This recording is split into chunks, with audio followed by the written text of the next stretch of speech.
कंट्रापोजिटिव method से ये proof कर लें कि ये होल्ड नहीं करता रिजल्ट।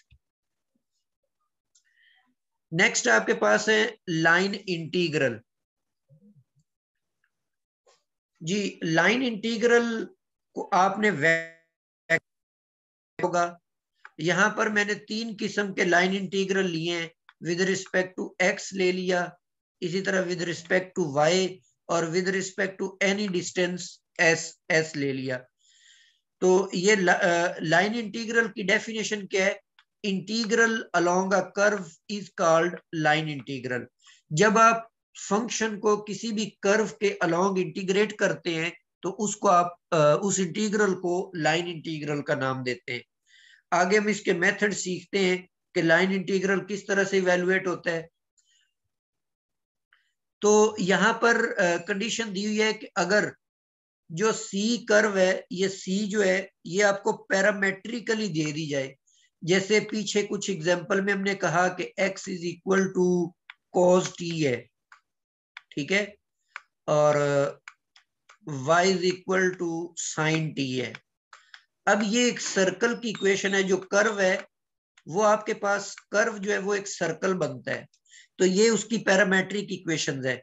अगर पैरामेट्रिक कर्व दी हुई है तो जो आपने with respect to x integral लेने हैं, उसमें यहां पर आपको एक्स का डेरिवेटिव इन्वॉल्व करना पड़ेगा, फिर ये इंटीग्रल जो है डी टी में चेंज हो जाएगा। और जो डी वाई के लिहाज से होगा इंटीग्रल, उसमें यहां पर प्राइम रखेंगे तो ये डी टी में कन्वर्ट होगा। और D S basically arc length होती है, और आर्क लेंथ का ये फार्मूला है एक्स प्राइम स्क्वायर और वाई प्राइम स्क्वायर, ये भी डी टी में कन्वर्ट हो जाएगा। इन तीनों को हम with the help of example understand करते हैं। जैसे मिसाल के तौर पे यहां पर आपको एक इंटीग्रल दिया हुआ है एक्स वाई स्क्वायर, और ये एक लाइन इंटीग्रल है, क्योंकि सी दिया हुआ है तो कर्व के अलोंग करना है। सी के बारे में उसने बता दिया कि c is quarter circle defined by x is equal to 4 cos t, y is equal to 4 sin t। t जो है वो क्वार्टर है, ये पाई बाय 2 आता है एंगल।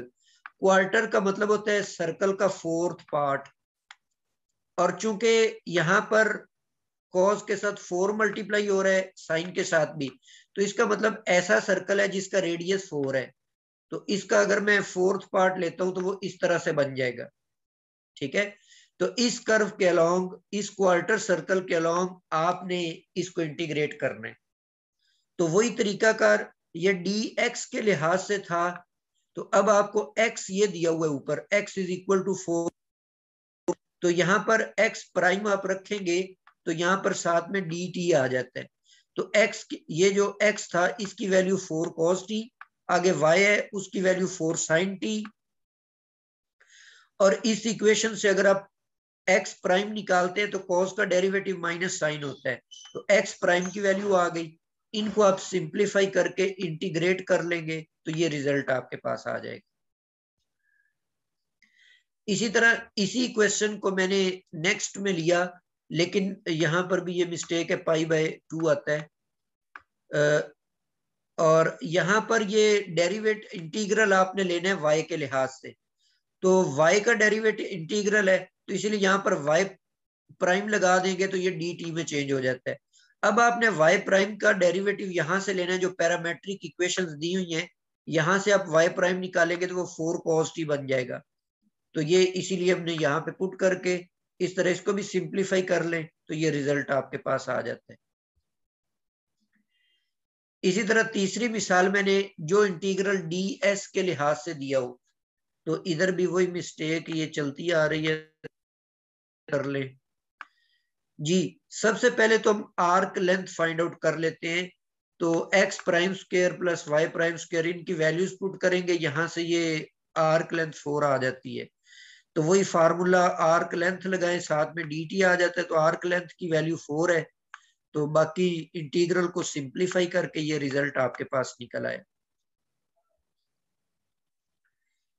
अच्छा, ये पिछला जो था वो था आपके पास जब आपको कर्व सी जो है वो पैरामेट्रिकली दी हो, लेकिन यहाँ पर अगर उसको जो कर्व है वो एक फंक्शन की सूरत में दी हो, तो उसका तरीकेकार जस्ट आपने क्या करना है, d x as it is रहेगा, आपने इस y को रिप्लेस कर देना है एफ ऑफ एक्स के साथ। लेकिन अगर डेरिवेटिव y के लिहाज से हो तो फिर तो y का डेरिवेटिव बनेगा एफ प्राइम ऑफ एक्स और dx, और y को रिप्लेस कर देंगे इसके साथ, और आर्क लेंथ जो है वो इस सूरत में इस शक्ल में आ जाएगी।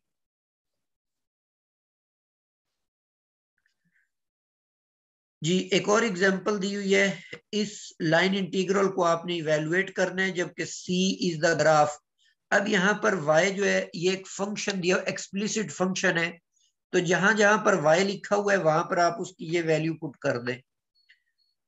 तो ये y था, इधर हमने इसकी वैल्यू x क्यूब लगा दी, dx आ गया, और इधर dy था तो dy में आपने ये y का डेरिवेटिव लगा दिया और ये dx बन गया। बाकी फंक्शन को सिंप्लीफाई करके आप इसका रिजल्ट। जी यहाँ पर एक और एग्जांपल भी दी हुई है, इस लाइन इंटीग्रल को आपने इवेलुएट करना है अलोंग द पैराबोला। ये पैराबोला पेरीमेट्रिक फॉर्म में आपको दिया हुआ है, तो ये भी नीचे ये सॉल्व कर दिया हुआ है। पॉइंट्स यहाँ पर हैं, इंटीग्रल की लोअर लिमिट है, ये इसकी अपर लिमिट है। तो अगर ये वैल्यूज आप पुट कर देते हैं यहाँ पर x और y की, तो t की वैल्यूज आपको मिल जाएंगी, t इज इक्वल टू 0 और t इज इक्वल टू 1।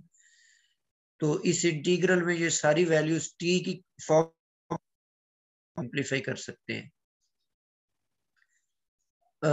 यहाँ पर इसको एक लाइन के अलॉन्ग, पहले आपने इस लाइन सेगमेंट के अलॉन्ग इंटीग्रेट किया, फिर हमने इसको इस लाइन सेगमेंट के अलॉन्ग इंटीग्रेट। मैंने डिफरेंट एग्जांपल्स लेकर आपको मेथड